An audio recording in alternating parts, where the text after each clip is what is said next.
Okay lang yan, I already gave you the warning. So marami pa tayong pag-usapan. Thank you very much again, Commodore Tariela, Justice Carpio, Colonel Padilla, and of course, ano po yung pangalan? Sir, Usapan. Malayo medyo. Wala pa yung kape. Yan, okay. So now you get the vibes. And of course, yours truly, Richard Haydarian, vlogger before everything else. Marami tayong pag-usapan. So maybe we'll start with, because medyo breaking news yan, kagabi pa lang kinakausap na kami ng media about this issue. Itong issue ng espionage, malign influence, unauthorized ISR, whatever you want to call it. Maybe I'll ask first Colonel Padilla about this. What are the facts of the case in terms of yung itong mga espia daw na nahuli ng gobyerno at sinasabi ng mga ibang eksperto at saka yung sinasabi ng ibang like Senator Riza for instance na may kinalaman din ito sa POGO. So these are issues that we have been discussing na are POGO's nests for espionage. Senator Lacson was raising that back in 2019, etc. What are the facts of the case and should we look forward towards certain big developments also in the coming days to the degree that you can share? Thank you, Colonel. Yes, right. This is an ongoing investigation. So hindi ko pwedeng i-deal itong facts of the case in detail, so to speak. But generally, kung ano naman talaga yung what the public has already seen, no? This was a joint operations between the Armed Forces of the Philippines and the NBI. And nakita natin dito nga na may kahina-hinalang mga activities itong Chinese national. And nung nahuli nga siya dito sa Makati with a RAV4 vehicle, meron siyang mga improvised na technological equipment sa loob ng sasakyan. And with that, of course, we have to conduct forensics dun sa laman ng buong improvised na tech, no? And we look at this as one whole system.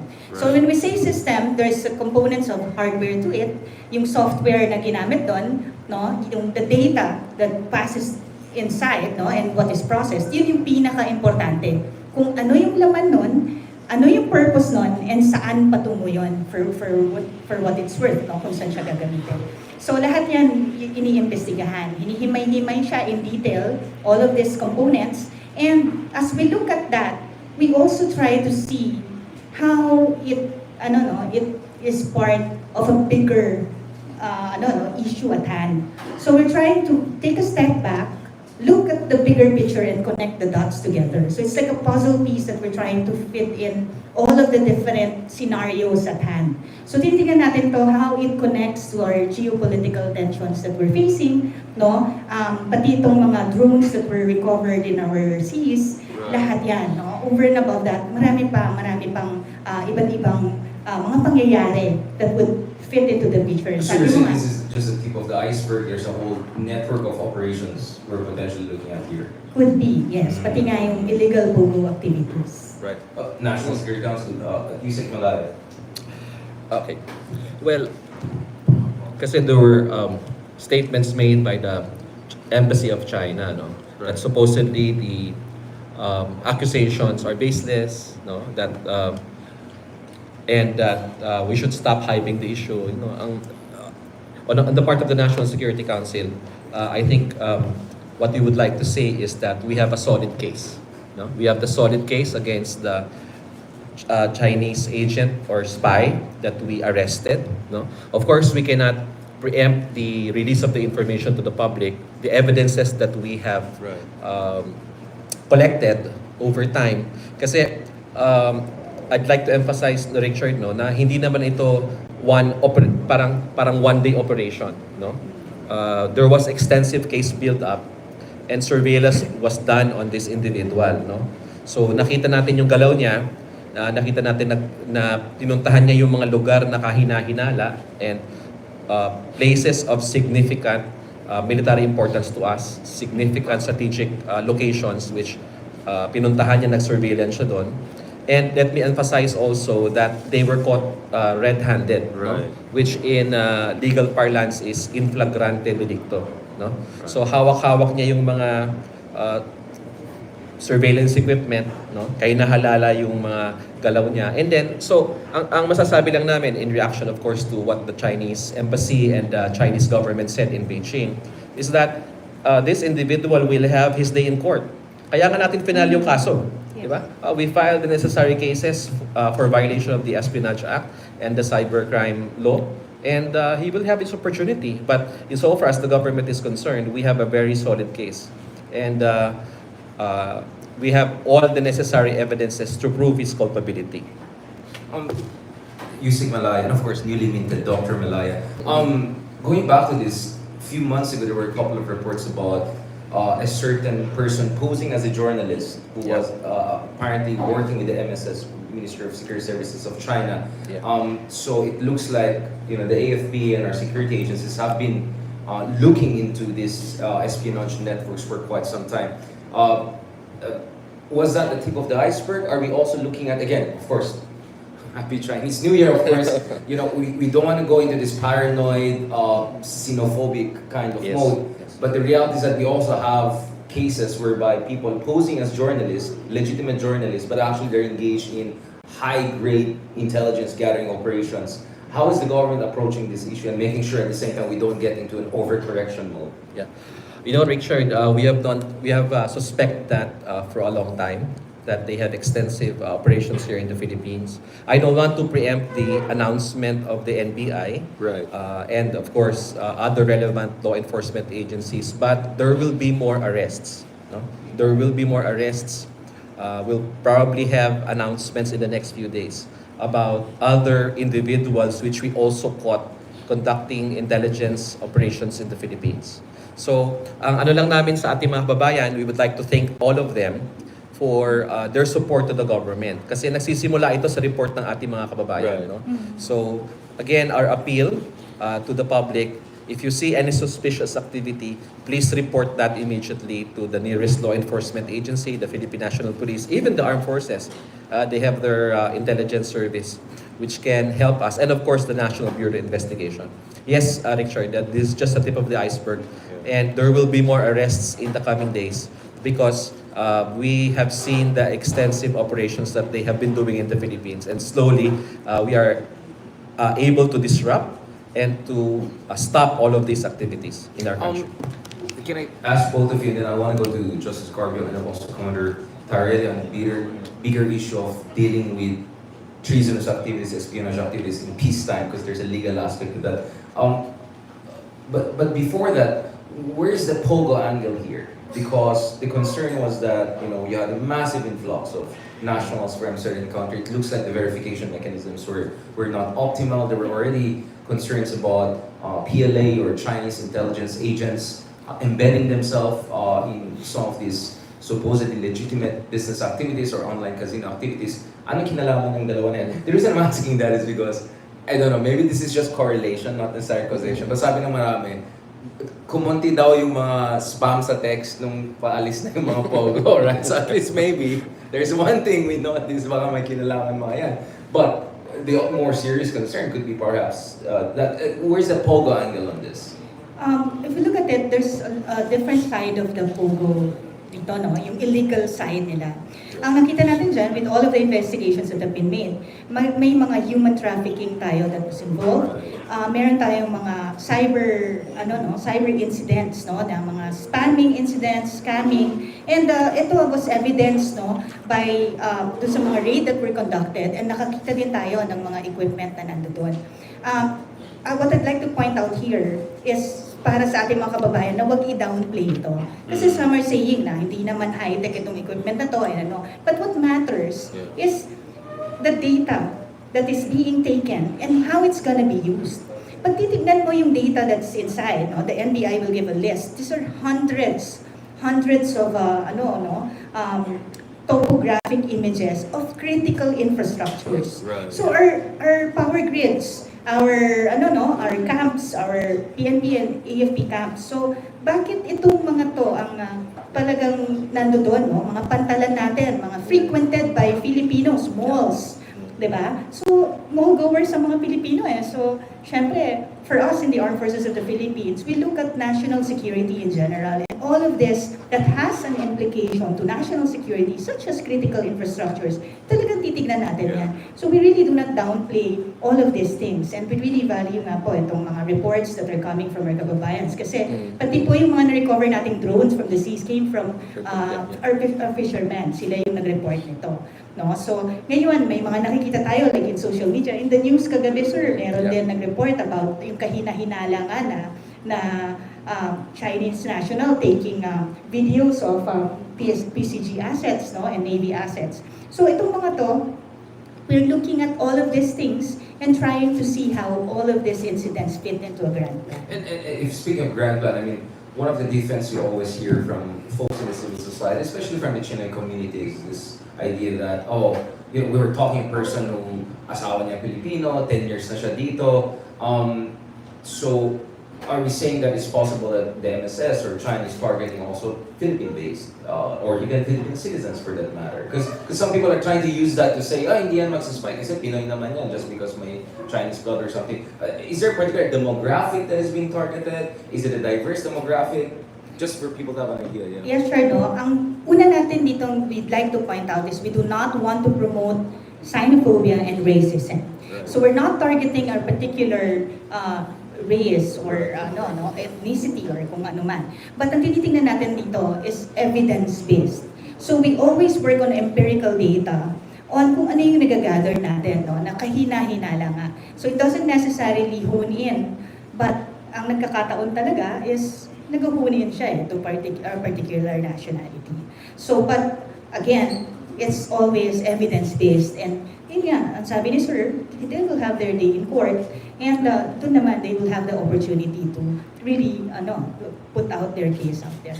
I'll go back to the critical infrastructure, but I also want to get the view of other panelists. Justice Carpio, going back to this, what is your read that our perhaps legal software has not been updated enough to deal with the liquid warfare, this kind of new emerging security challenges we're facing in the Philippines? Do we need to update our laws to deal with peacetime, treason, espionage activities, etc.? Yes, I think we need to update our criminal laws. For example, under existing law, under the revised penal code, treason can be committed only during wartime. So, Filipino who does this help the Chinese gather information vital for our national security cannot be prosecuted for treason. So we have to change our laws because iba na ngayon, no? We are now in the cyber age, and the Chinese don't have to send their people here. They can just send robots, drones to gather information, or use Filipinos here. So we have to update really a lot of our criminal laws, especially on national security. Right. Thank you for it. I'll get back to that theme again more. Comrade Tariela, you have been at the forefront of dealing with trolls. I think we can change notes on the analytics, right? But this is information warfare, right? And it's a serious warfare because it's a battle of narratives for the hearts and minds of people. Is there an evolution or change you see in the narrative strategy? How serious is this information warfare? Do you expect it to get even worse in the coming months and so? But before that, can you also give us an update doon sa nangyari on the ground right now? Itong monster ship ng China na monitor niyo. So a little bit of update on the ground and then going back to this more information warfare and espionage thing. Thank you, Richard. The China Coast Guard monster ship that we monitored last January 4 at a distance of 54 nautical miles away from Capones Island, Zambales. Ginawa ng Philippine Coast Guard dito sa pag-utos ng ating Commandant, Admiral Ron Hilgaban, is to deploy Teresa Magbanwa. That is the biggest Coast Guard vessel that we have. And then from January 4 until now, we have rotated our vessels from Magbanwa to Gabriela Silang, Suluan, Cabra, and then again, it's BRP Teresa Magbanwa who is again taking the responsibility of monitoring and challenging the China Coast Guard monster ship. For the past days, we have been very successful in pushing back the China Coast Guard vessels. Right now, as we speak, the latest position, the Chinese Coast Guard 3304, that replaced also the Chinese monster ship, is at 88 nautical miles away from Zambales. So, as far as the Coast Guard is concerned, we are committed in protecting the interest of the Filipino fishermen, in safeguarding our maritime jurisdiction. And at the same time, laging sinasabi ng ating Pangulong Bongbong Marcos, we should come up with actions that will not escalate the tension. Regarding your questions sa mga trolls and disinformation, Richard, no? I think when we started the transparency efforts, we noticed that there is a sudden surge of trolls. No? Mas dumami ang active trolls nila ngayon in different social media platforms. Mas naging loud ang trolls ngayon pagdating sa pagpapakalat ng maling impormasyon sa West Philippine Sea. I think this is the reaction with the transparency efforts that the National Task Force West Philippine Sea is doing right now. And at the same time, we are coming up with different approaches to dominate the public discourse about our own factual narrative. Thank you for that, Commodore. Obviously, nowadays a lot of conversation about China's technological breakthrough, DeepSeek among others, and one of the things that caught people's attention is how DeepSeek seems to be very wise and intelligent on all sorts of questions, except when you ask them about Tiananmen or West Philippine Sea or Census, because they just said, "Oh, I'm just an AI assistant. I don't know anything like that." Which brings me back to the issue of cybersecurity. Colonel Padilla, you are the expert in cybersecurity issue. What are the things that we have been doing, again, without spilling the beans for our friends, in terms of protecting our basic critical infrastructure from cyber attacks and cyber sabotage? How important is our cooperation with our allies, trilateral US and Japan, but also other new allies that are coming on board? And I want to also connect that to other critical infrastructure. For instance, the big news the other day was the Maharlika Fund is trying to buy into the MGCP to make sure there's more direct government stake. But then again, you talk to technical people, they'll say it's not the financial part which is the issue, it's the engineers who run the show. It may be 40% China, but 100% China when it comes to the technical engineering part, right? How important it is for us to de-risk, to clean up, right, some of the vulnerabilities we have built on throughout different administration. Because to be fair about it, it's not one or two administration in our critical infrastructure, cybersecurity and also other forms of critical infrastructure. Yes, Richard. No? In our command conference itong January, our commander-in-chief or president has given the AFP guidance on strengthening cybersecurity, not just within the AFP, but in coordination with different agencies as well. So kung titingnan natin dito, we're looking at this not just on the security aspect, but cyber operations in general.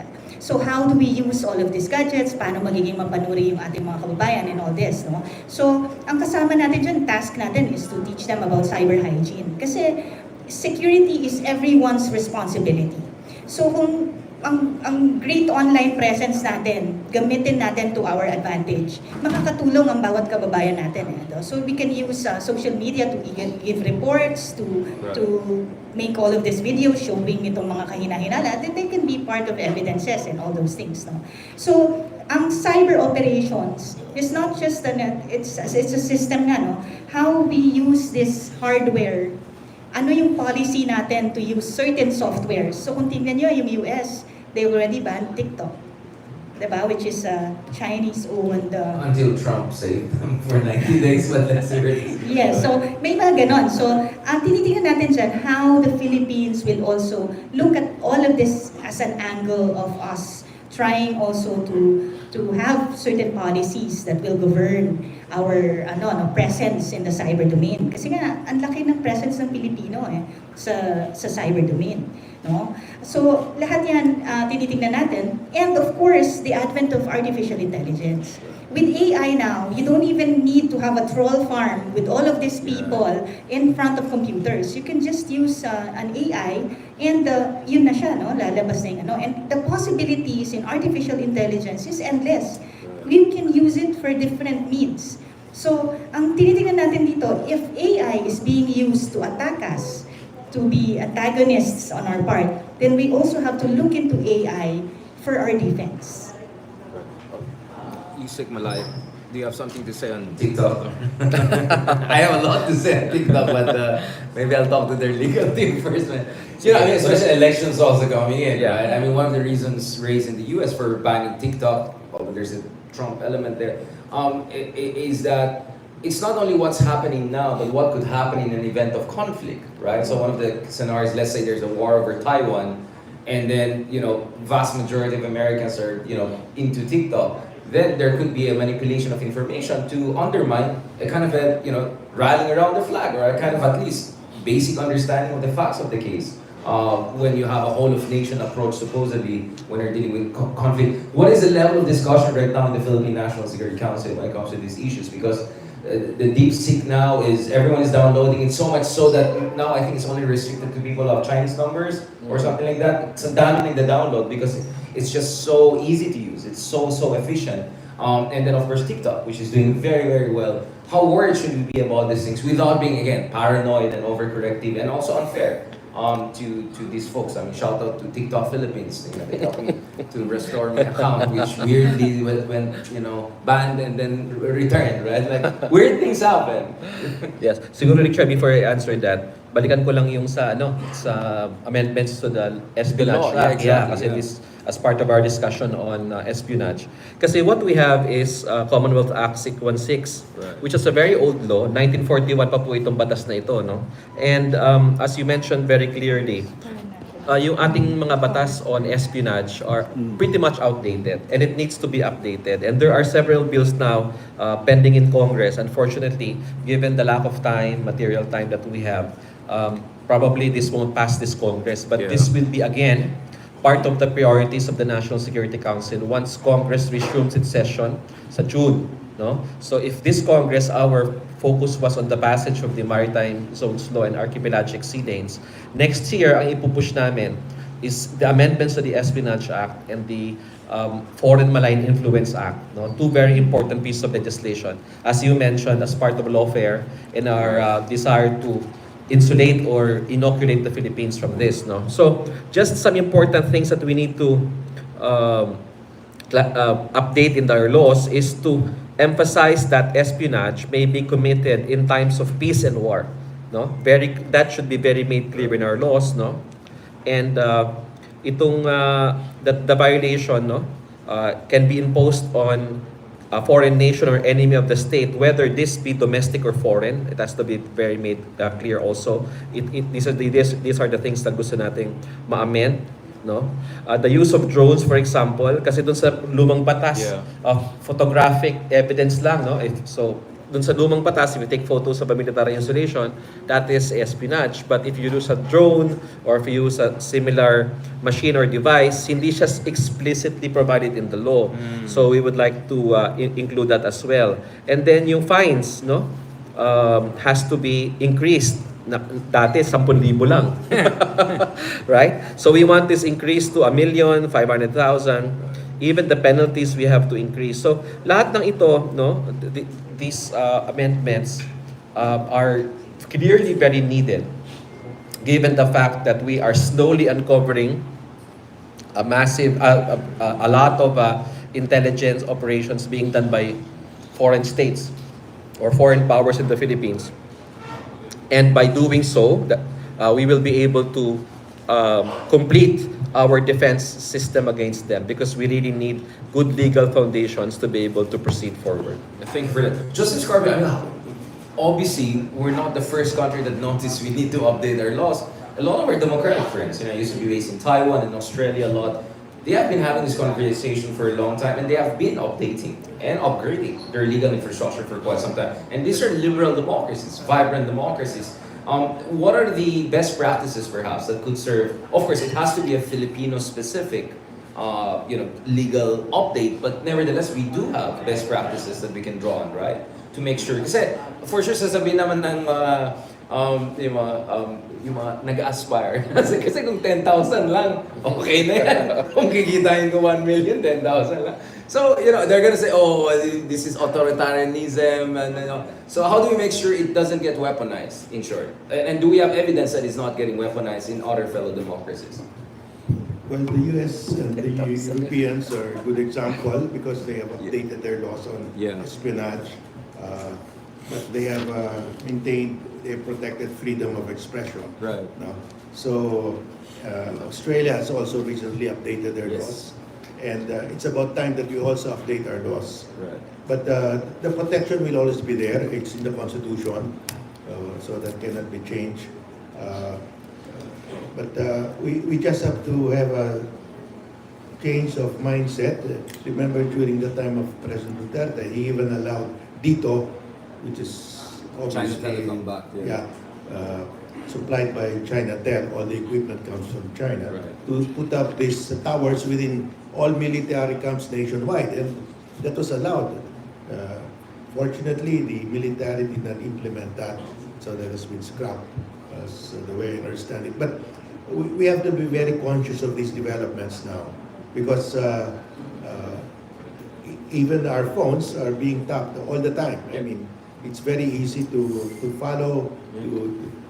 You don't know it, but you're already, all your emails are already being tapped. So we have to be very conscious. For me, I just assume that I'm being Tapped, tapped by China. I mean, Right. and so you just have to be careful. But we have to update our laws also. Thank you. That's why ganun yung mga sagot niya sa akin. Hindi just in case may gising ba sa kabila. Commander nila, I mean, kailangan ba ng kasuhan din ng live volume? Kasi, I mean, maybe justice can also put something. Because minsan, I mean, of course, as a public official, the threshold is different. But minsan, medyo iba na no? Kaya parang ayaw ko mag-government. Di ba? Ngayon pa lang, ganyan na what if government ka na, di ba? Alam mo, Richard, the other day yata, no, the Congress already mentioned the possibility of looking into itong mga trolls na nagpapakalat ng disinformation. They also mentioned the West Philippine Sea encountering our transparency efforts. So I think the Congress and Senate, I think last year, Senator Jinggoy also filed a statement na the Senate should look into those trolls that counter our narrative in the West Philippine Sea. As far as the legislative branch is concerned, I think it's not just us who notice this, that they need to look into the limiting the freedom of expression. No? Alam naman natin how the disinformation and fake news affect our position in the West Philippine Sea. And sometimes may mga Pilipinong na bubola itong mga China trolls na to. And that makes our position very hard to push to the Filipino people for them to understand our position in the West Philippine Sea. And obviously, it's not just trolls, right? There's some people who have suddenly think tanks popping out of nowhere. They're suddenly experts on South China Sea. Never heard of zero Google Scholar citation, but apparently they're experts on UNCLOS. I mean, they're going toe-to-toe with Justice Carpio and Jay Batumbacal.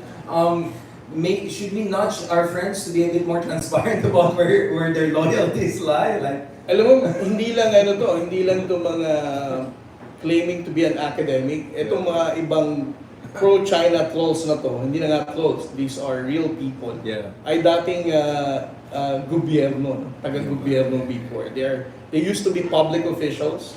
May maayos ang reputasyon noon, hindi na lang ngayon, dahil pro-China na sila. Parang kung may blank item, ikaw blind item. Sa Congress. Okay. Justice Garvey, you want to say something on that? Because, legally, wala namang problema, di ba? You can just enroll as a, you're an agent of foreign influence. I mean, there should be mechanisms like that, right? Pero wala tayong problema. Kasi, wala naman akong problema in terms of academic discussion. As an academic, I love it. But when your argument is always pro-China, and then you happen to be based here, and parang copy-paste ng press statement ng ibang embassy, that raises some questions, right? So we're not against academic debates. I argue against Philippine cases with all the writings I have. But iba yun sa parang nangyayari sa iba. Should we nudge our friends? Should we have mechanisms for registration as foreign influence agent? Well, in the US, they have the Foreign Agent Registration Act. You have to register if you are acting as an agent of foreign government, if you're receiving any kind of compensation from foreign government. I think we have actually a law, but it's not being implemented. Yeah, exactly. We have to really update that also. Indeed. and require all Filipinos who receive compensation from foreign governments to see particular things for that foreign government should register as a foreign agent. That can be required. That will be constitutional. When you say compensation, let's say you're taking to some five-star hotel somewhere nice in, let's say Shanghai or something. Does that pass as compensation, or should be like a certain amount of money, wire transfer, etc.? Right? Well, it should be a certain amount, but it can also be benefits. Benefits, like fellowship, Yeah, like because- visiting scholar. Yeah, in the U.S. Constitution, they call that emoluments, but it's broadly interpreted. That would be an emolument also if you receive a first-class ticket, Right. first-class hotel accommodation. So we should update our law on this because I think the existing law that was passed during the martial law regime on registration of foreign agents, I don't think anyone registered ever. So we just have to update it. Right, yeah. No, I mean, the reason I say, like, for instance, in Australia, when the case of Sam Dasyuri, the senator, right? Parang there was a small gift, like a few $100, something like that. But that became the basis, essentially, for huge investigation into espionage activities in Australia and all. I think in New York, as we speak, the current mayor is under question for getting all that free business class trip from Turkish Airlines. So it doesn't have to be, now $4 million. It doesn't have to be millions of dollars, right? It could be like free business class trips. That could pass as some form of compensation, right? I'm just trying to clarify to people that na hindi kailangan milyones ang bayad sa'yo para maging ano ka, diba? Yeah, we have really to tighten because we see now that China is exerting so much influence now on the Philippines. No? So we just have to tighten all of these rules. Okay. Colonel Padilla, you said, Malay, you want to say something also on this issue in terms of tightening up the Foreign Agent Act and also making sure that we have also transparency initiative on that front. Yeah, so we'd like to re-echo nga itong sinabi ni Secretary Anyo. So we have, in the Armed Forces of the Philippines, we also have to have a foundation and a basis for our actions. We're looking at this as a united front works ng China. And so we're looking at all of these activities. Pag titignan kasi natin to, there's different powers of the state. And there's two domains na pantay-pantay tayo, walang mahirap at mayamang bansa, walang which is the information and the cyber domain. So kaya nating sumabay dito eh. So yung information as we speak, meron tayong transparency initiative na talaga namang sinusulong ng ating grupo, no? But ito yung target ng kanilang United Front Works na basagin itong solid, yung pagiging solid nitong ating transparency initiative. So we're looking at all of this and also yung cyber implication nito, no? Ang batas kasi ng Pilipinas is only on cybercrime.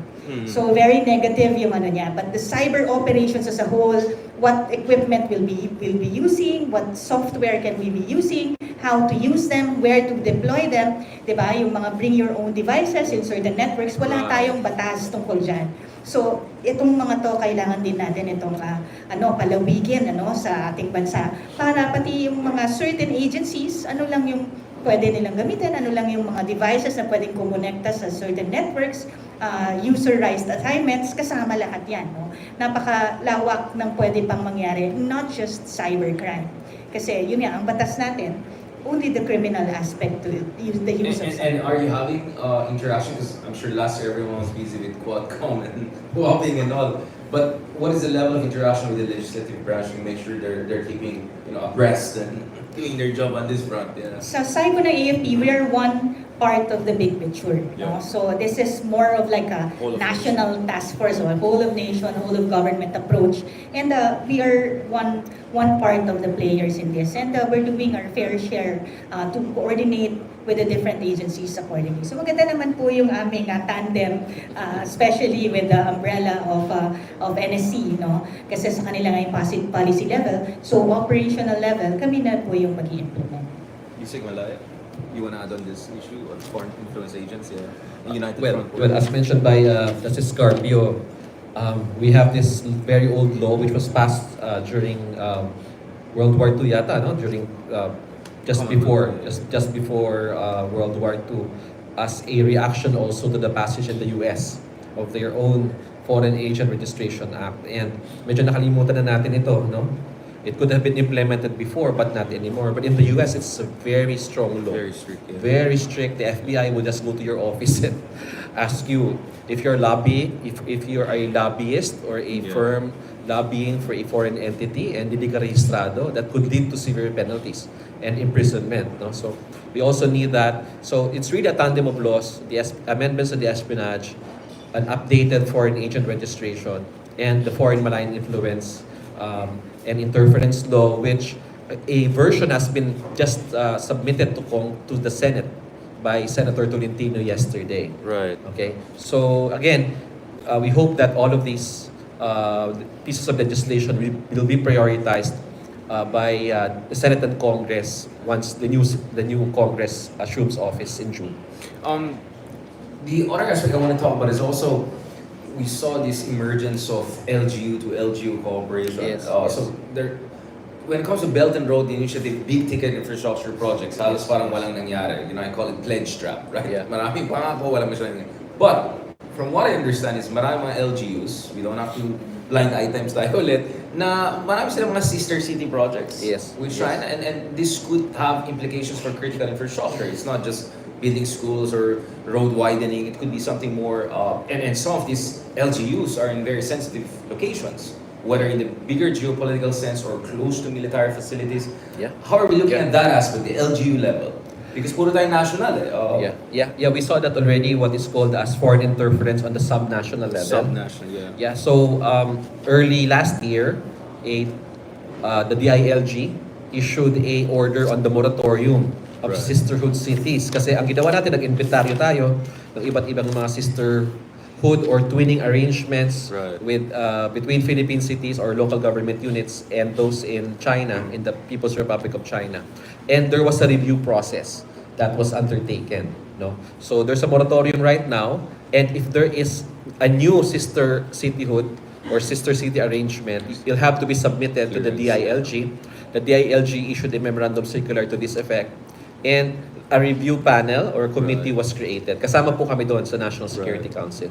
So, we're currently doing the reviews right now, and those that we feel are inimical to the national interest, we tell the local government unit to rescind or to repeal those provisions. Pero alam nyo kasi, it's also tricky itong mga sisterhood arrangements na ito. But because on the surface, sa tingin mo, benign, no? Pag wala namang mali, no? But it's really the networks, the connections, Yeah. and the activities that come after the signing of the sisterhood agreements that is really suspect here. Kaya ang importante lang dito is to create awareness on the part of LGUs.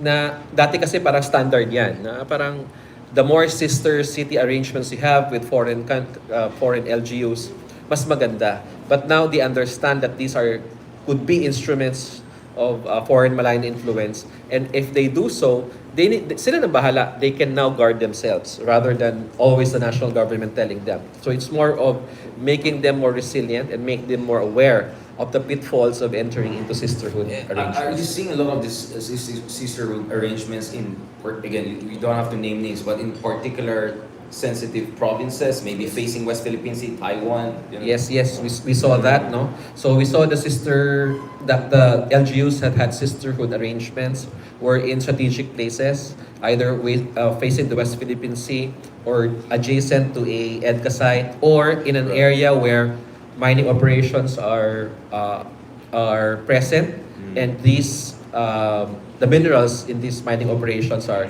important critical minerals for many nations. Semiconductors, Yeah. etc. Yeah. Hindi ko naman sinasabi. Ayaw mas name drop. Yes, Justice. Richard, I also like to bring up the Please. Chinese Confucius institutes Right. that many of our schools have entered into arrangements with Right. Chinese universities for Chinese universities to establish, let's say in Ateneo and UP, in other schools, China institutes. And it's a one-way ticket because China establishes... Walang reciprocity. Yeah, there's no reciprocity. We have allowed China Institute in UP, in Ateneo, but Ateneo and UP do not have Rizal institutes Right. in their counterpart universities in China. So we should demand reciprocity. Right. because right now they can distribute any kind of material, information they want in UP or Ateneo or in other schools, but we cannot explain our position on the West Philippine Sea to the Chinese people. So it's a one-way street. So we should demand at least reciprocity. I want to go back to the issue of actually RORs and all of that, and also with current Canadian National Security Council. So you gave us an update, Commodore Teriela, on the monster ship situation and all. What is the ROR situation in terms of resupply of our our facilities and our people dyan sa West Philippine Sea? Richard, when we discuss ROR, that's actually an AMP operation. But as far as the Coast Guard is concerned, we have been supportive of the supply mission going to Ayungin. The last ROR mission was very successful. The Philippine Coast Guard vessel was also there to support the supply operation.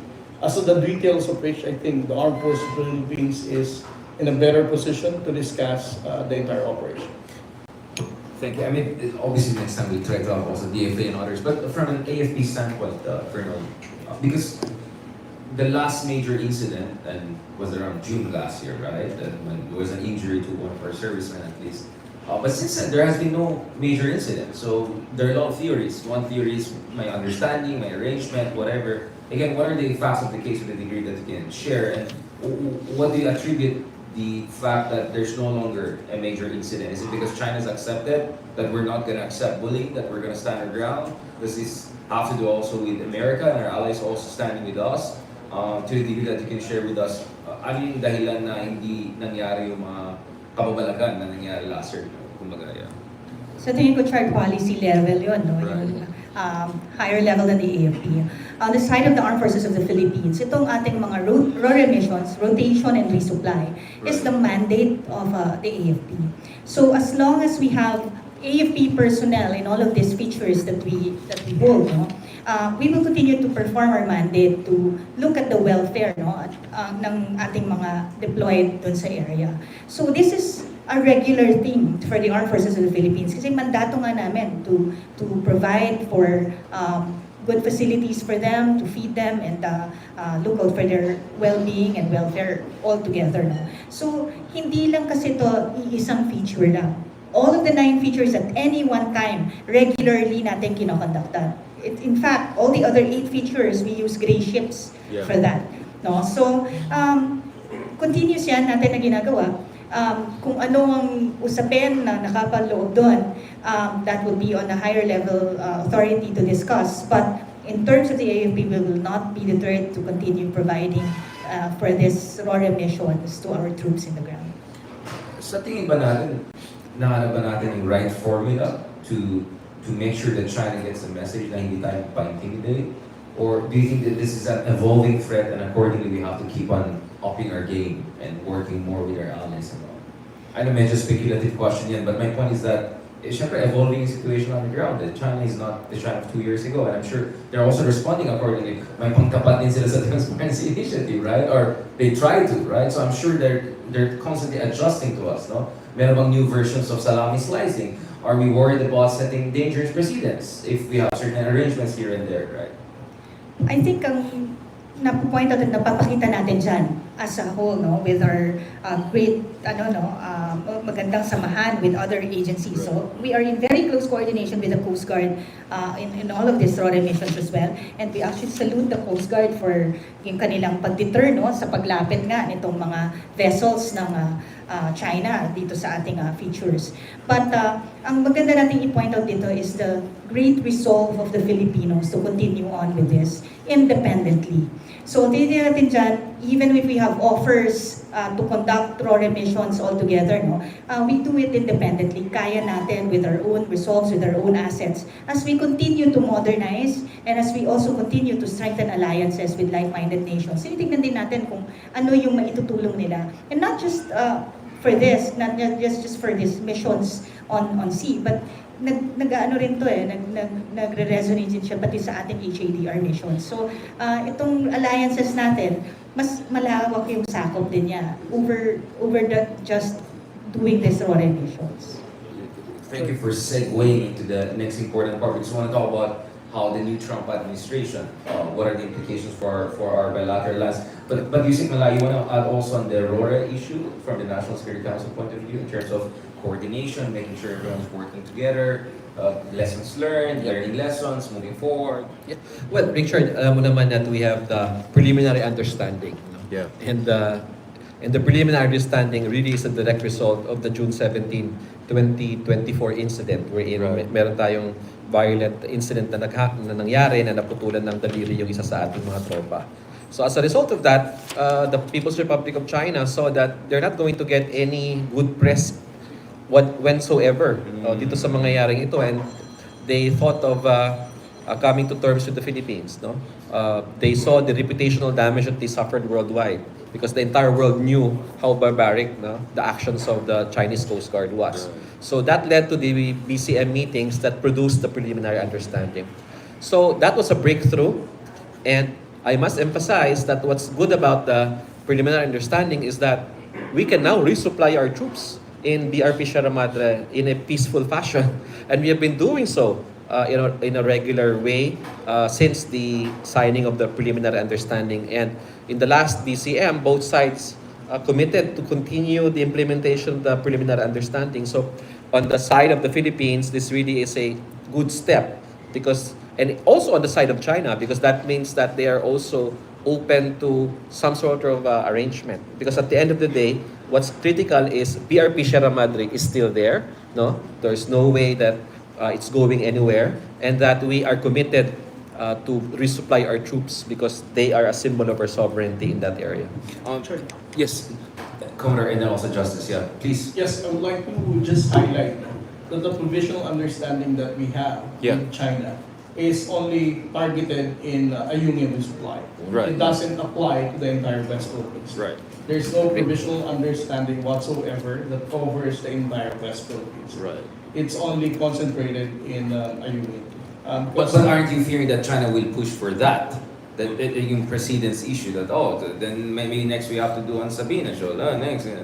I don't think that we need to agree on something if Yeah. we believe that West Philippine Sea belongs to the Filipino people. Right. Right? I mean, we can have that provisional understanding in a union because of what had happened in June 17. Right. But we should not come up with the idea that another understanding will also be applied in different pockets of the West Philippine Sea. Because as far as the Philippine government is concerned, we have sovereignty and sovereign rights in this area. So I don't think that it is a win for the Philippine government if we're going to come up with another agreement because we just want to de-escalate the tension. In the first place, the escalation, the provocative actions that are happening in the West Philippine Sea is only done by the Chinese side. As far as the government is concerned, we have been very peaceful. We are not provocative. We are always on the receiving end of their provocation. Are there? I'll go to Justice very shortly. I want to just ask Commodore Teriela, what are the lessons we have learned from the Transparency Initiative? Magsi-second year anniversary na ba? Magsi-second year na, di ba? Yes, the first news that we released in 2023 was actually the military grade laser. That's the first news that we started the Transparency Initiative. Second year, exactly. Yeah, so second year this coming February 12. Right. So we're just a week away or so. But again, the question ng mga tao is, how is the transparency affecting the Filipino people? There are some critics saying that the transparency is not really that effective to counter China. Again, babalik tayo, bakit ba tayo may transparency initiative? As I said, it's not a silver bullet to tell China to adhere to the international law. Our main objective for the transparency efforts is to create awareness among the Filipino people. And based on the last survey conducted, more than 84% of Filipinos says that they are supportive of the Philippine government's efforts in the West Philippine Sea. 91% of the Filipinos are also aware now of what's happening in the West Philippine Sea. This can also be further translated with making sure that the Filipino voters will no longer vote for pro-China candidates, right? So as far as the objective of the Transparency Initiative, since we launched it 2 years ago, we have been very successful in doing that. In setting the baseline of what is acceptable, what is our national position, what is international law, what is our... my concern is there's still a 3 or 4% Like for me, why is it not 100%? Because in China, I'm sure it's 100%, right? Well, again, going back to the issue of misinformation, the Yeah, trolls, they're still unfortunately, doing this through their Yeah. united front. Yeah. Justice, parang every week tayo nagpo-podcast on this issue. Pero, I've noticed over the past 4 or 5 months, wala tayong masyadong bad news on West Philippine Sea relatively, right? And I think to be honest, I think a lot of us, and maybe this is my case, we're a little bit worried that things could get out of control, right? Patapos ng Biden administration, distracted, war in Gaza, Ukraine, oh my God. But it looks like hindi nangyari yung worst case scenarios. Having said that, Justice Carpio, is there danger of complacency, or actually we have to give credit to ourselves that perhaps we did something right to get China's grudging respect, and we can build on that into the coming months. And then obviously I want to also get your point of view on what should be the next step. Should we also move on the arbitration front? What are the other potentially drastic moves that has to be done? On the ROR, on the Ayungin Shoal, we have to understand that Ayungin Shoal is part of our EEZ, Exclusive Economic Zone. It's low tide elevation, so it's part of an EEZ. In the EEZ, there's freedom of navigation for all countries. So the US can go to Ayungin Shoal anytime they want without seeking permission from China or from any other country, not even from the Philippines. South Korea can do that, Japan can do that, Australia can do that. So, with more reason, the Philippines should be able to go to Ayungin Shoal at any time without asking permission from China or from any other country. So, I'm worried that this particular preliminary agreement will be taken by China to mean that they have some sort of control over our RORE. They do not have. We do not need their consent. We do not need to inform them whenever we go to Ayungin Shoal, because it's our EEZ, and in the EEZ, all the nations of the world have freedom of navigation. They can go there anytime. Right. That's why I agree with Commodore Tariala that we cannot expand this. This is unique, and this should be temporary, and we should end it as soon as we can, because China will tell late. I can see what China will do now. Let us expand this preliminary agreement to the entire West Philippine Sea, because we have agreed to it. No, we cannot, because otherwise we will be giving up our sovereign rights. Let me be very clear. We have a right to go to Ayungin Shoal at any time, to bring any supply to Sierra Madre at any time without informing China, without meeting China beforehand, because that is our right, our sovereign right. The moment we try to limit that because China demands some limitation, we are already giving up our sovereign right. And China will use this example to expand this agreement in the West Philippine Sea. I'm anticipating China to do that already. Well, to be fair to Secretary Manalo during my interview last year, he made it clear that we're not asking anyone's permission or anything like that. So it looks like some people weaponize the word arrangement or design as if it's like, "Oy pare, pupunta kami dyan, ha? Pwede, huwag niyo kaming tirahin." Yeah. Parang ganun yung ginawa ng China na narrative. Yeah, we say that we have a right to go there, but in practice, on the ground level, every time we go there, we first have to talk to China, and that is a matter of Dangerous practice. So precedence. China will say, "Oh, you have to do that every time you supply Pag-asa. Every time you supply Lawak, you have to meet with us." And then we have given up our sovereign rights already. We have to be very careful, because China has been doing this to Vietnam. The moment you give them a little leeway, they will demand more. Right.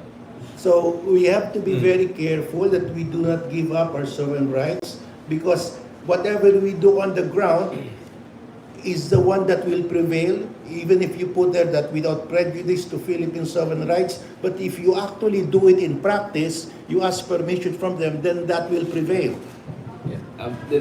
Clarify ko lang. Yes, please. Yeah. Clarify ko lang, no?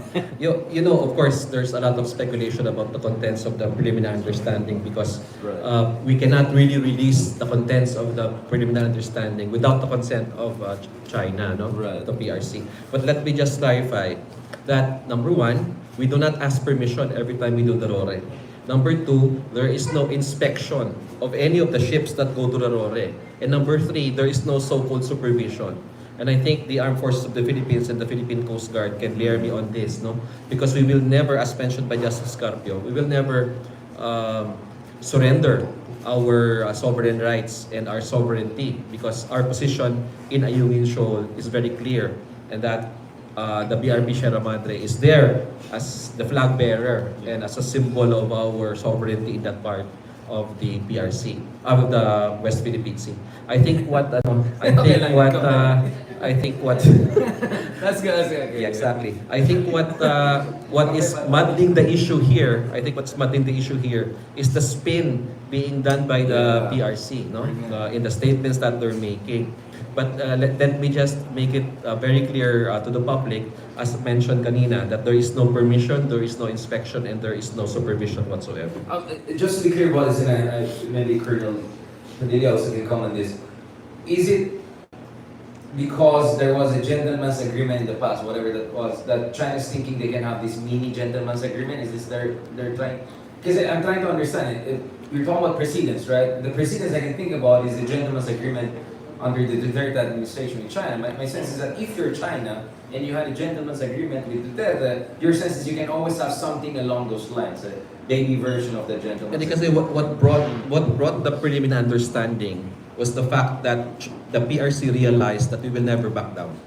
The PRC realized that we will continue to resupply our troops in BRP Sierra Madre no matter what happens. No? Right. So they tried water cannon, they tried military grade laser, they tried every playbook in the coercive manual that they have. And it did not work because we continued to do what we needed to do.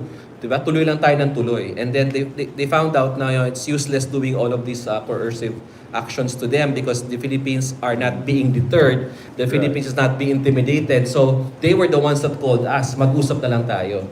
So that brought the preliminary understanding. Maybe you don't have to answer. I'll just ask Justice Carpio. Hindi kaya kailangan din natin na bigyan ng konsuelo mga kaibigan natin? Para lang may masabi sila. Para may masabi na, shouldn't there be an accommodation of the need for face saving or consuelo as a matter of diplomacy, not operational reality? Because I think both NSC and Coast Guard and AFA have made it clear, operationally, China has no say in what we do. But in terms of diplomacy, hindi kaya Justice, we have to give them some room to save their face kasi napaya sila.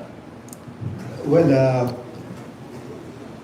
we can give them some leeway, but only once. Because if you allow it again and again, as you said, it becomes a precedence. Right. And that is what we don't want to happen. Because right now, if you look at it, every time we resupply Sierra Madre, we have to meet with the Chinese. Now, is that mandatory? The Chinese are saying that is mandatory. We say, no, it's not mandatory, but we comply with it. By practice, we are actually following what China wants. We have to sit down with them before we resupply Sierra Madre. That's why I said we can do it once, but next time let's go there and resupply without meeting with them, just to break that precedent so that it will not become a precedence.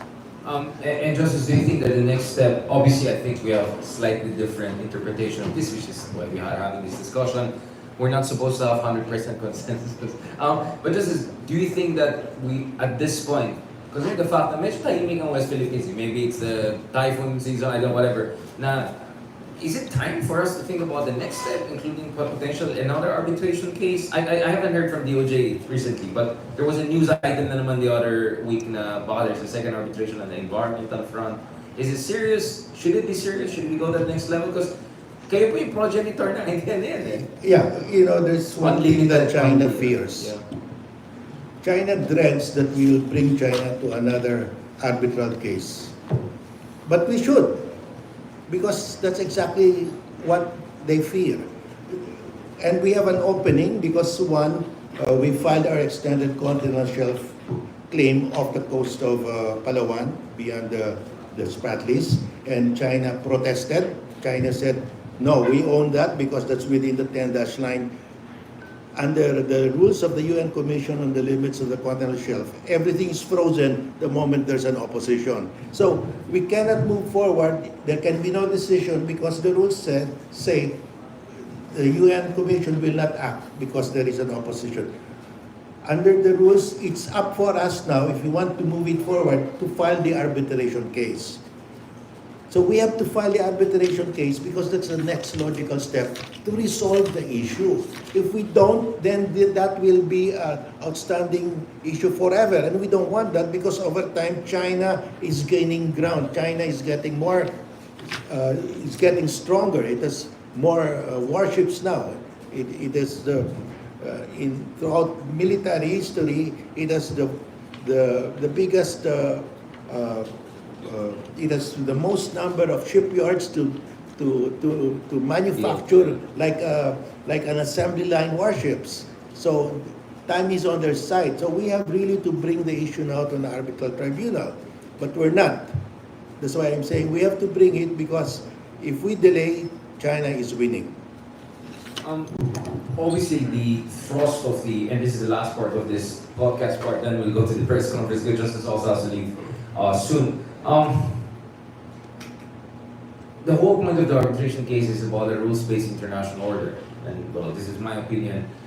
And the new president of the United States is not necessarily a paragon of rules-based international order. Greenland, Panama, I don't know what the heck is going to happen there, but there's some people, or at least this is the narrative some people are building, that with this new American administration, yes, you may have sympathetic figures like Marco Rubio, who has written on the need to help the Philippines. He's of course the new Secretary of State, someone very invested in a bilateral alliance. You have people like Eldridge Colby, who will be leading the policy in the Pentagon, who visited the Philippines the other year, and he made many reassuring statements. Hagseth, Mike Waltz, all of them said that it's important to have an Asia-focused strategy. That's all good.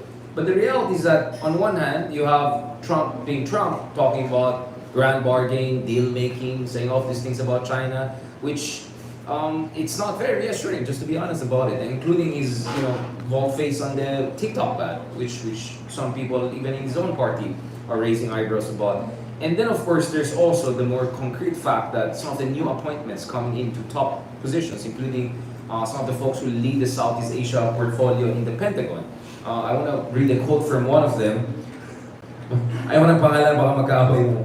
No, I mean, essentially the argument of some of them is that so one of them was going to lead this is Mr. Byers. He wrote last year, the US might begin a cooperational spiral with China by proposing to remove US military forces or weapon systems from the Philippines in exchange for the Chinese Coast Guard executing fewer patrols in the South China Sea or West Philippine Sea. I mean, these are the kind of arguments that these people are making just a year or months before getting appointed to very top positions. So let's just call them isolationist folks, right? I don't want to put any more labels on that.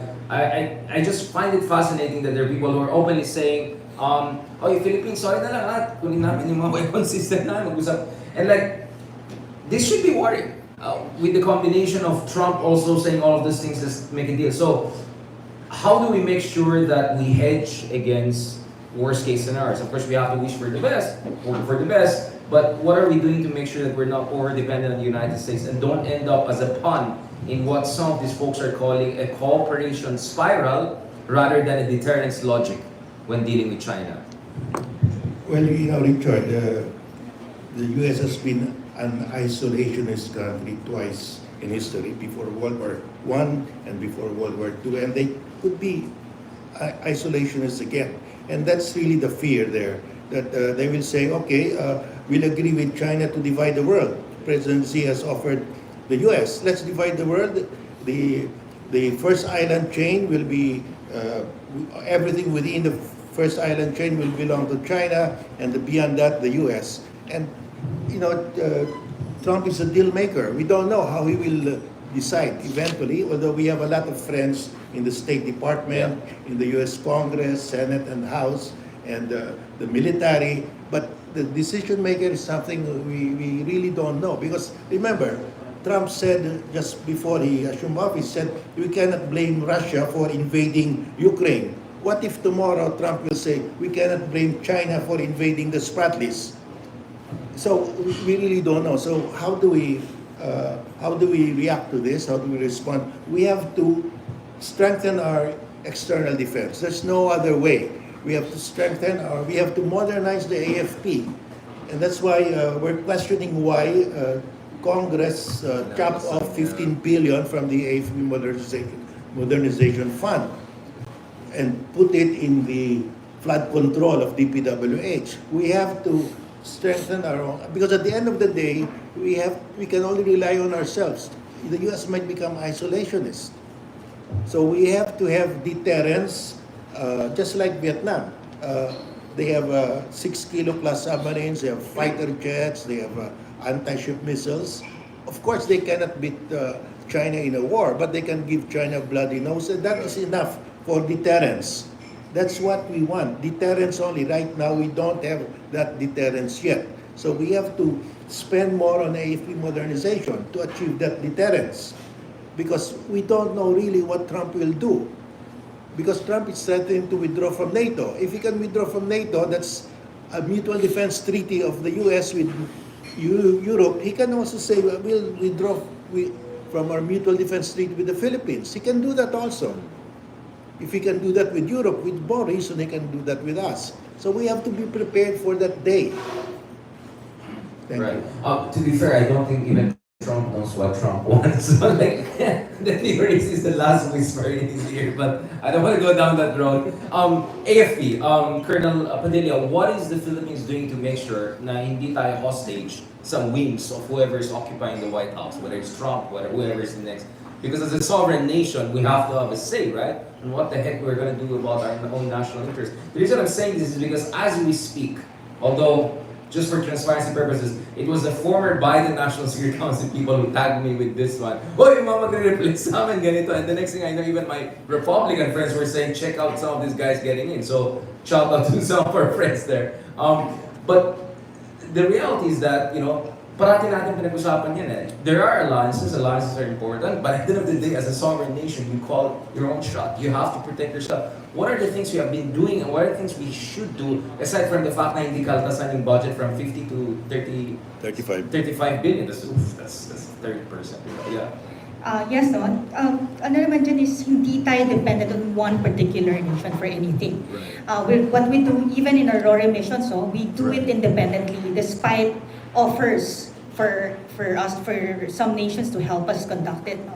So over and above that, while all of these things are happening, no, we are modernizing, we are strengthening our alliances, upskilling our personnel. No? So makita niyo dyan yung mga kasama sa ating mga balikatan exercises, how we upskill our personnel, no? Yung skill sets nila, integration and interoperability with yung mga capabilities ng like-minded nations. So we have also our RAA with Japan. No? Itong huling balikatan exercises, which used to be US and Philippines lang, last year, we had active participation of the French Navy. Right. And Australia was also there actively participating. No? And different countries who were there as observers are now signifying intentions to also have active participation in the different exercises that we hold. So we are not dependent on one particular nation for all of these things. No? Lumalawig itong ating cooperation with like-minded nations and well-meaning nations, because at the end of the day, all of us wants the same goal, no? To have and maintain a free and open Indo-Pacific. And a lot of other countries are now showing actively that they're into this one goal with us. And in fact, maybe just in the same way in Europe, there's discussion about them shouldering their own burdens more, the Germans and the French. Maybe the effect could also be our allies in the region will also step up. It's not like Japan or India or small players or Australia. These are trillion-dollar economies. So I think before pushing the panic button, we have to realize that yes, China is big, but there are also other players who are not small. And some of them are even bigger than China potentially, like India down the road. Kerry, you said, from a National Security Council point of view, how are we, I don't want to use the word hedge because we're an ally with the United States, obviously, but how are we making sure that our options are not circumscribed by the whims of, wouldn't it be nice if we have just peace with China, we solve all the problems together? Like, how do we make sure they're not confined to those kinds of sentiments. Siguro, Richard, let me answer that question by first saying that we are at the early stages of the Trump administration. No, it's very early. No, we're still trying to, even the people in the State Department, even the people in the Pentagon. And of course, sorry, if you can also say something on the 90-day freeze Yes, on the aid. yes. Even the American public, you know, Yeah. they're also trying to find out, navigate through the new administration. So I think this is just part of the adjustment period, no? Transition. But you know what I think what I must emphasize is in the early stages of the administration, or like 2 days after the oath taking, Yeah. Secretary Manalo and Secretary Rubio had this very important phone call. He was number 3 on the list of all countries. in the That's world, right. And here in this call, Secretary Rubio underscored the U.S. ironclad commitment. No, I was not really expecting this early. Because if you remember, this ironclad commitment really was utilized by the Biden administration. So it's now being used by Secretary Marco Rubio. So that really shows the continuity of American support and, as I quote, ironclad commitment to the Mutual Defense Treaty. And both parties also talked about advancing security cooperation, talked about expanding economic ties, and deepen access for regional cooperation.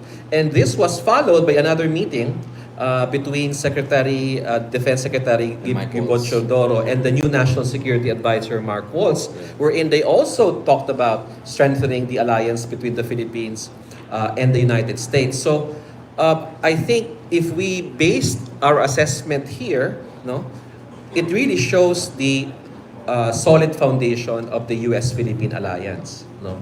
And it would be too early for us to speculate on what this might be. Now, talking about how the U.S. deals with NATO, really, Yeah. President Trump's issue with NATO is about the contribution Burden of sharing. member Yeah. nations into the cost of NATO. Because the United States is the one paying for the large chunk of NATO expenses. So what Trump wants is, since we're providing this security umbrella, you have to step up as well because the cost to the United States is enormous, and he would like to devote these resources to the American citizens, to the domestic. So logically, what are we in a position to tell Trump, you stand with us because we're doing our part? Exactly.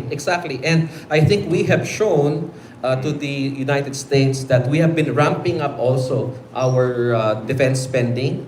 We now have a very clear comprehensive archipelagic defense concept, which really requires enormous sums of money into the investment into Philippine defense, to military spending or security spending. So if we follow the logic in NATO, wherein he's asking the NATO members to devote more of their resources, I think 3% of their GDP yeah. to defense, we're also doing the same, no? Doing the same, spending a lot of money to be able to continue the Horizon 3, which is now focused on external defense and the territorial security of the country. So you say, in short, you're saying we're not in the same boat, we're not even in the same lake. Because when it comes to Trump's concern with Europe, it's a completely different situation from ours. Because here in Asia, we're doing our part. Exactly. And that the foundations are strong and bipartisan. Just to be clear, the 90-day freeze, Yes. what kind of aid does it affect? Does it affect foreign military financing from the US? Does it affect other kind of defense aid agreements we have? Ano yung mga apektado dyan? And by the way, freeze lang yun, hindi ibig sabihin mawawala yan, di ba? Yeah. Kasi there are two documents that came out of the White House. The first, from the United States government. The first one is the executive order issued by President Trump, and the second one was the memorandum issued by Secretary Rubio. And the one by President Trump it's still unclear. It's a bit ambiguous on what is the extent of the review being done. So even if we talk to our friends in the United States government, they're still trying to find out exactly, no? But my understanding is that it does not cover things like balikatan. It mostly covers development assistance to the Philippines, in particular the USAID USAID, projects yeah. in the Philippines. So anything funded by the USAID, anything funded by the State Department will undergo a 90-day review. It doesn't mean that these projects will not continue. It's just that the President Trump wants to make sure that all of these projects are aligned Yeah. to U.S. foreign policy. And if we base this on the discussions that we've had with U.S. leaders, no, members of the Trump administration, as I mentioned early, is that in my opinion, all of the projects that the U.S. are doing here are aligned with U.S. Foreign policy, especially the question of does this assistance strengthen the United States, or if does it make the United States more secure? And I think all of their projects here make the United States more secure. Right, and I think probably it also has to do with the culture wars and issues there. This maybe Trump administration just making sure yung pera hindi na pupunta sa mga woke projects as they call it, right? It's not really about, MAGA, we don't care about the world. So you're saying it's not an isolationist thing, it's just kind of a reassessment of some basic alignment in terms of America's spending abroad, because this is taxpayers' money for Americans, so it should be understandable. Again, I'm saying this because we have friends who are making mountain out of this. And sinasabi na, paano na yung mga budget na mga bayaran na Amerika? May mga nagpapatawa. Sabi, kamusta naman in China? Medyo nag-shrink yung economy. Baka naman. Last point, and then I want to open it up. Commodore Tariela, of course, your PhD was from Japan. Philippine Coast Guard has absolutely great relationship with Japan. Japan played a very important role in modernization of our Coast Guard. What do you have to say about the other important players? In light of the fact that we had an RRA ratified in Japan, the French are coming in, and I think people forget, actually a lot of our modern weapon systems are not American, they're Koreans, they're Indian, Israeli, you get what I'm saying? So I think people forget that actually we are very diversified already in terms of our defense acquisitions, and also in Coast Guard, how much helpful other countries are against, aside from the US. Thank you, Richard. But before that, I'd like to share my optimism muna. Yes. For this Trump administration. I think people has already forgotten that the first time that they clarified the mutual defense treaty that is also covering South China Sea was during the time of President Trump and having Secretary Pompeo as a Secretary of State in 2019. Yes. That was the first time that the US government clarified that the mutual defense treaty can be applied in the South China Sea. So, Trump has been like that since Trump 1.0 during his first administration. So ngayon, he can say whatever he wants, but with the cabinet members that are in place right now. And I'm also a believer that United States is a mature democratic country.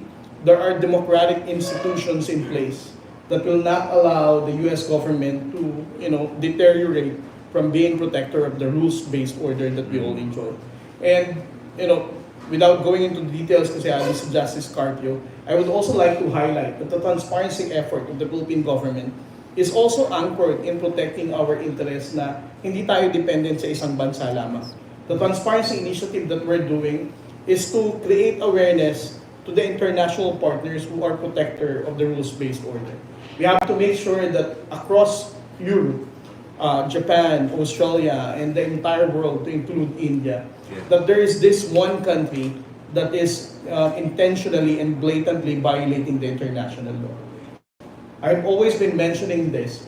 The transparency efforts allow the international community to understand that our fight in the West Philippine Sea is not just for us, Filipinos. It's not just for our own sovereignty.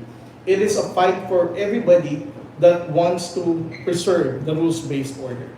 Otherwise, we're going to go back to the system before the First and Second World War that might justifies whatever actions that they can do.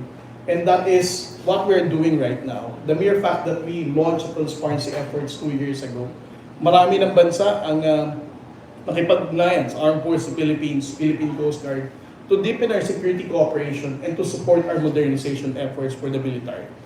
We can now hear from Germany, France, United Kingdom, and Canada as well. Even the Indian government is also supportive of our efforts. And that's another positive impact of the transparency initiative. Beautiful.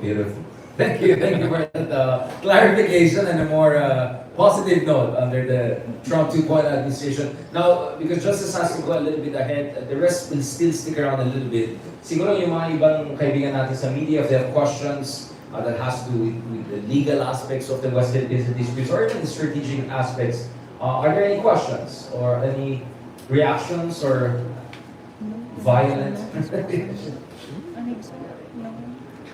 Yes.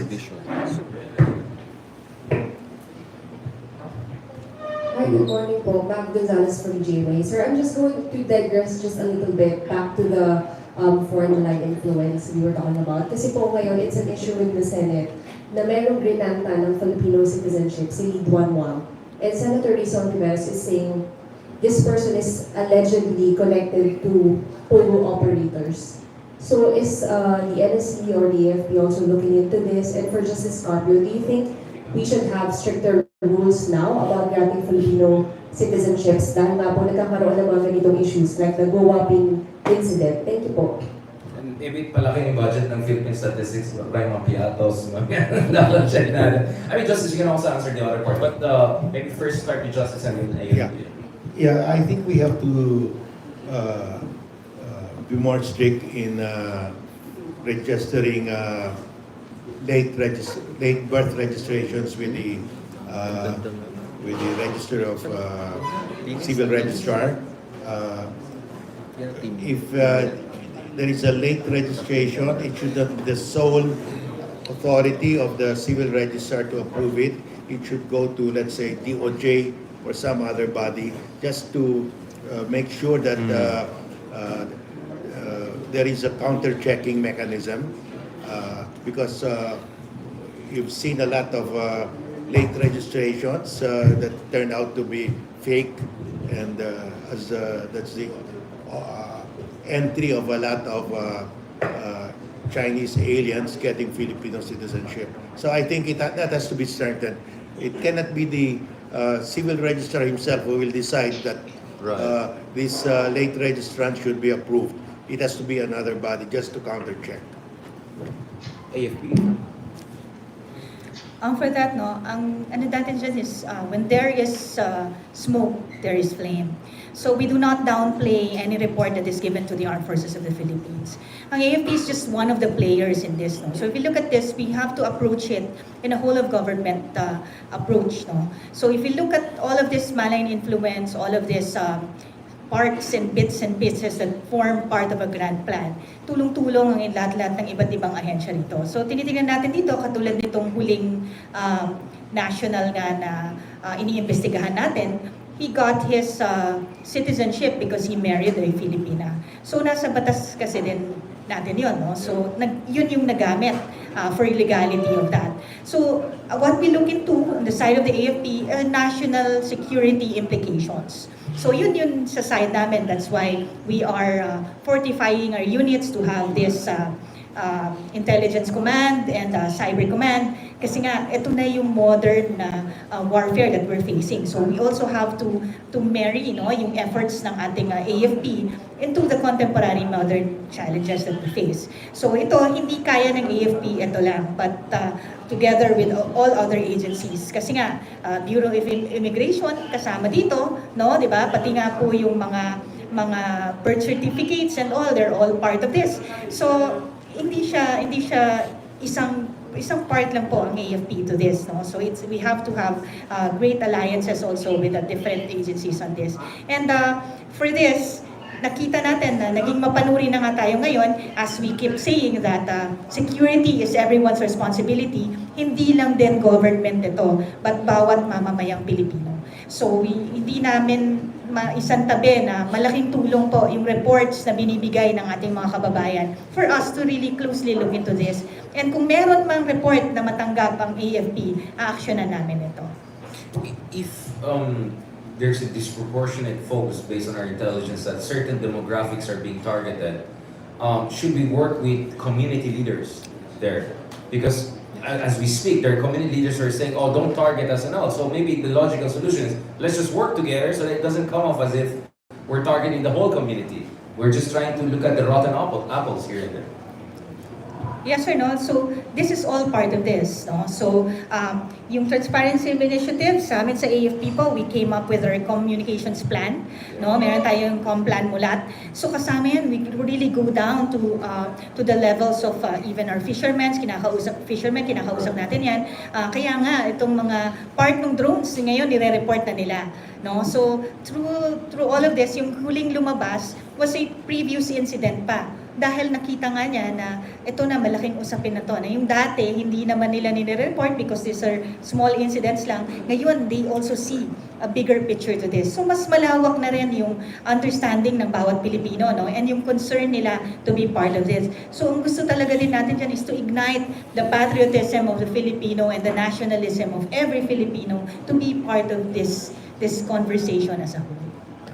Maybe on the next question. Are there other questions that, To Justice Carpio, and then we can also go back to maybe the MSC. Yes, sir? Justice Carpio, Oh, para... Yeah, actually, you can just take the microphone and yourselves, yeah. Good morning po, Patrick Jesus from PTV. Siguro AFP or NSC po, if na-receive nyo na yung report sa Palawan, yung may mga na-arrestong allegedly Chinese tourists, pero spy daw, nag-espiya, kinukuha ng tatlo yung barko ng China Coast Guard. Philippine Coast Guard. Sige. And another question.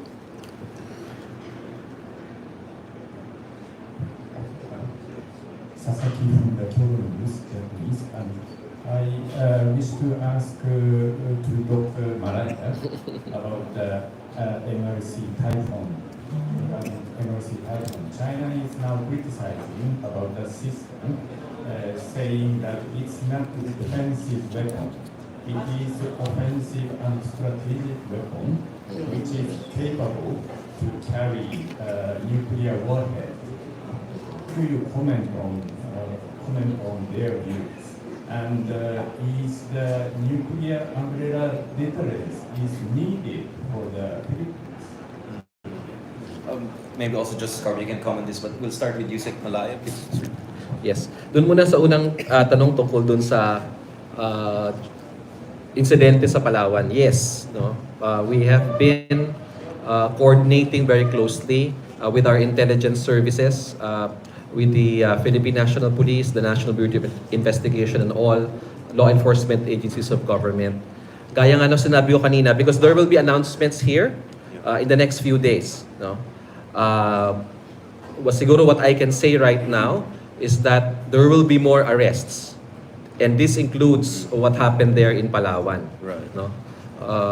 Because we have ramped up our counterintelligence efforts. And because of that, we're slowly unraveling the conspiracy, no? This operation that being done by foreign actors to conduct espionage in the Philippines, no? Ayoko lang pangunahan ang National Bureau of Investigation and the Department of Justice. But yes, we are aware, no? In fact, we are part of the team that's looking into this, and that we expect more arrests in the coming days, because when you have this type of individual arrested, this leads to another individual, no? Because these are all cells, so to speak. Okay. So the other question, Typhoon? Yeah, the Typhoon. the Typhoon missile system. I think the Philippine government has made very clear its position that the presence of the Typhoon missile system in the Philippines was part, of course, of the Balikatan exercises. So the purpose of that was to train Filipino troops in utilizing this. It is not for offensive purposes. No? It is primarily for defensive purposes, and to ensure that the Philippines has capacity to operate such weapon system. And the Philippines has expressed its interest to buy these types of systems. In the same manner that we bought the BrahMos missile system, in the same manner that we're getting other types of weapon systems, the Typhoon is just one of those tools that we can use to strengthen our comprehensive archipelagic defense concept. And very clearly, it is for defensive purposes. No? So, as mentioned by the armed forces, this is a sovereign act. This is a decision of the Philippine government, and it is not meant for any other state. It is for the territorial integrity of the Philippines. Yeah, and quite rich for China to talk about nuclear war as well. They're nuclear submarines and they're doing intercontinental ballistic missile tests last September now. From the AFP perspective, and then I want to go also to Justice Scorpio and this big question on this, yeah. For that, no, na-mention naman ni Sir, it's all part of the comprehensive archipelagic defense concept. What we do in terms of fortifying our defenses is a sovereign act of the Philippines. And kasama lahat yan, no, is are all interconnected to one another. Our CADC is connected to our modernization projects. It's connected to the laws that are being passed, yung lumabas na about our archipelagic sea lanes, our SRDP. So lahat po ito is all connected to one another. So whatever we do in terms of fortifying our defenses is for us to determine and to put into play without any external entity dictating how we would do it. Justice Scorpio, how do you see the whole Typhoon drama? Do you think the Philippines should push for acquisition of those weapon systems? Do you think we're making the Chinese rightfully nervous about this? What should be the big grand strategy on this front, if I may say? Well, we're just following what China did to the U.S. The Chinese, to prevent the Americans from sailing the South China Sea, they developed their Daofeng DF-21, 22 missiles, and that could target the aircraft carriers 1,000 kilometers away. And that is the asymmetrical defense. Very expensive to have aircraft carriers, to develop aircraft carriers. So with these far cheaper missiles, you can deter the aircraft carriers from entering the South China Sea. We also cannot manufacture warships, they're very expensive. It's cheaper to have BrahMos missiles or Typhoon missiles to serve as deterrent. This is a matter of deterrence, really. We cannot hope to invade China with this. We cannot hope to defeat China with this. We can only hope to deter China with this. And that's really the reason for this. Simply deterrence, not to intimidate China, because China's nuclear bombs. You cannot intimidate somebody who has nuclear weapons and you don't have. You will be wiped out. So this is purely deterrence, and that is how China should see it.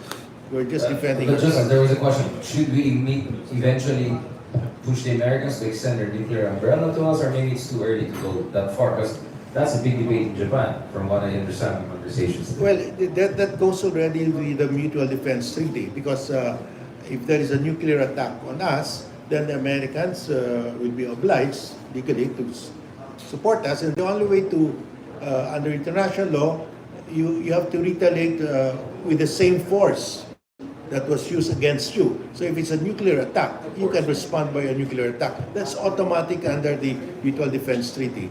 It's because mutual defense means you can respond proportionately to the gravity of the attack. Right. Are there other questions? We have a shy media. I think it's because I asked so many questions. Maybe if there are no other questions, I'm sure you want to have more direct questioning with our folks. Maybe final sets of reflections, and then what we should do moving forward. I mean, election is just over the horizon. Should we more proactively call out certain questionable behavior, perceptions, narratives? Because I think we have to be honest that the Philippines is, for me, in a kind of a double Cold War, right? One is we're caught in between US and China, but the other one is that there are two major political families also fighting, and that will very much shape the upcoming elections. I know our government people cannot say much about that, but I'll start with you, Justice Scorpio. How should we navigate this kind of a two-level Cold War of US-China competition and Duterte administration, or Duterte versus Marcos kind of competition as we head into these elections? Because my sense is could be the first election whereby TikTok will play a very important role. We saw that in the US with the swing voters going for Mata. We saw that in Indonesia with proposed elections last year. But also, I think this is the election where we'll see a lot of discussion on West Philippines issue. We're already seeing surveys, no? Na boboto ba kayo sa mga pro-China candidates? We never had surveys like that before, right? Now we can have even... So that means that the tenure, the cadence, the trajectory of conversations is getting more serious because we're in a very serious situation. I think people are not realizing what's happening to us is not just normal espionage activities. This is like Berlin of the 21st century. I don't want to scare people, but I think we have to realize we are at the very front line of big tectonic movements in terms of geopolitics. Justice Scarpio, maybe some final notes on that, and then also what are the things we should do moving forward, especially with elections coming in and things getting very hot in the Philippines. Well, there is only one country in the world that is invading us using use of force or threat of force, and that's China. It's invading our maritime zones, it's invading our island territories in the West Philippine Sea. And there is only one country that is able to support us, to help us deter China, and that's the US. So it's very clear where we should ask for help, who should be our ally in this epic struggle to defend the West Philippine Sea. So, and in the Philippine context, you have families here. One family is allied with China, another family is allied with the US, and that is how it's being played now. So, at the moment, we are forced to ally ourselves with our former colonial master because our colonial master has no more territorial or maritime designs on our territory. It's China that has territorial and maritime designs on our territory. So I think the choice is obvious. We have to defend our maritime zones and our island territories. That's the first obligation of a state, to defend its territory, because without territory you don't have a state. And that's the way I look at it. We really have no choice but at this point to have the US as our ally, because it's the only nuclear-armed country that's willing to defend us against a nuclear-armed China. So avoid false equivalence. Just quick point, Justice Scorpio. Obviously, you and I have not been shy of being critical of governments throughout different administrations. Even when you were inside government, you were critical. I think in media, in academia, we're always trained to be basta kung anong position ng government, dapat we have to check it to balance it. Well, I'm not saying that we shouldn't criticize the government, but do you think it is also important for people to realize that we need to have, I hate to use this word, unity more than ever, right? Considering the urgency of the situation we're facing. That's why I use the term whole of nation. Whole of nation doesn't mean that we'll just be okay with whatever happens with the government. But whole of nation is also this basic understanding na may mga bagay kung saan talaga dapat magsama-sama tayo. And may mga bagay na talaga you have to have private-public partnership and civil society has to work in tandem. I mean, this conversation is very much multi-sectoral, right? And not only interagency. What do you have to say about that, Justice? Because you're the most experienced person here. You have straddled government, civil society, and academia throughout the years. Well, as I said, I think the government now, the incumbent administration, is on the right path, right policy as far as the West Philippine Sea is concerned. I mean, we just have to tweak some of the strategies and the tactics, but it's on the right path. We have to assert the arbitral award, we have to defend our island territories, and we have to strengthen our alliances with the US and like-minded states. And we must invite our allies to sail in the West Philippine Sea, because by sailing the West Philippine Sea, they're actually enforcing the arbitral award. And we are on the right track, but we have to tweak some of these things because, like for example, arbitration, there's a reluctance to file an arbitration case now. We have to convince the government to do that. Thank you. So proactive. Commodore Tariela, final words? You want to borrow the other microphone? Minsan nagugulat ako kay Richard pag biglang ako na yung tatanungin sa Well, I think West Philippine Sea is the most unifying issue that we have right now. And the 2025 midterm election, para sa akin, this will be a litmus test on how unified the Filipinos are when we talk about the West Philippine Sea issue. Noong mga nakaraang election, we never ask accountability among the candidates, how they stand or how they view the issue in the West Philippine Sea. But because of the transparency effort of the National Task Force West Philippine Sea, under the leadership of Gen. Eduardo Anyo, we were able to awaken the sense of patriotism ng ating mga kababayang Pilipino. They were also asking like how ordinary Filipinos can support our fight in the West Philippine Sea. I think this coming election, this is the best way that you can support our fight in the West Philippine Sea. We have to make sure that those members of the legislative branch that we're going to elect, whether in the Senate or in the Congress, are those people who will be supporting President Bongbong Marcos in standing firm with his commitment of not surrendering a square inch of our territory to any foreign power. Huwag na tayong magboto ng mga kandidato na pro-China at hindi susuporta sa modernisasyon ng Armed Forces of the Philippines at ng Philippine Coast Guard. It will be very difficult for the AFP and for the Coast Guard, for BFAR and other government agencies to support our annual budget kung ang ilalagay natin sa Kongreso ay ang mga miyembro ng Kongreso at Senado na never really cared about our fight in the West Philippine Sea. So, the most important and patriotic contribution that you can do for our fight in the West Philippine Sea are elect members of the legislative branch who will be supporting our government in not surrendering a square inch of our territory. Thank you. Mr. Blind Item ka like almost you said sino mga yan, pero we don't have to say it. Colonel? Dito no, ang overarching premise is our right is our might. So sabi nga ni Jay, no, ang uniting factor ng Filipinos ngayon is the usapin ng West Philippine Sea. And with that, no, as we shift from the AFP, from the internal security operations to territorial defense, ito na yung nagiging focus natin. When we say territorial defense, it's not an outside entity coming in, but we're looking at the Trojan horse inside and trying to look at kung ano yung mga different factors that contribute to a greater grand plan, no? Kung ano lahat ito. And as the election season comes in, ito may malaking usapin dyan is our BARM elections, which is a historical feat for the Philippines.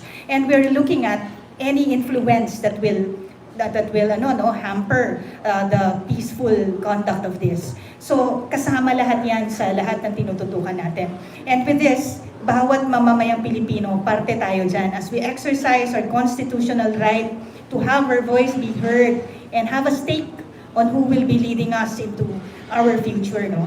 Ito lahat, we do not lose focus on the bigger challenge and the bigger picture out there. Kung ano man itong mga nangyayari internally, let's look at how it is connected to the influences that they have with the bigger challenges we have. And as one Filipino nation, no, kung ano man yan, pinupush natin na for the rest of this, mga kababayan natin na nalihis ng landas to come back to the folds of the law, and together we fight a bigger challenge, which is territorial defense. And so, ang laging binabanggit ng AFP po dyan is, ito po ang ating karagatan, ito ang ating karapatan, at ito ang ating kinabukasan. This is our seas, our rights, and our future. So alamin natin ito, atin itong ipaglaban, at atin itong suportahan. Yusuf Malay? Thank you. Isa lang ang masasabi ko, actually, Tariela for Senator. Matagal ko na itong sinasabi. And medyo disappointed ako nung dumaan yung filing ng candidacy. Hindi nag-file ang aking senador. So pagpasensyahan natin hanggang Coast Guard na lang siya. For now. Well, una-una, just very short lang naman to. I just want to thank the Filipino people for the overwhelming support. 84% of the public in the latest Okta survey show that 84% of the Filipino people support the Philippine government's position in asserting our rights in the West Philippine Sea. And as you mentioned kanina, bakit hindi 100%? It's because we're not a authoritarian state. We are democracy. And 84% sa ibang bansa, napakalaki na niyan. Sila, meron na silang 55%, 56%, tuwan-tuwa na sila. That's already a vast majority. But us to have 84% in one of the largest countries in the world, with a large population, to have that kind of critical mass supporting government is a really big thing, and that is because of people like you, Richard, no, and my colleagues here in government who continue to fight the good fight for God and country. Maraming salamat. Thank you very much on that note. I'm sure you want to ask questions more directly with our guest. Again, thank you very much, Commander J.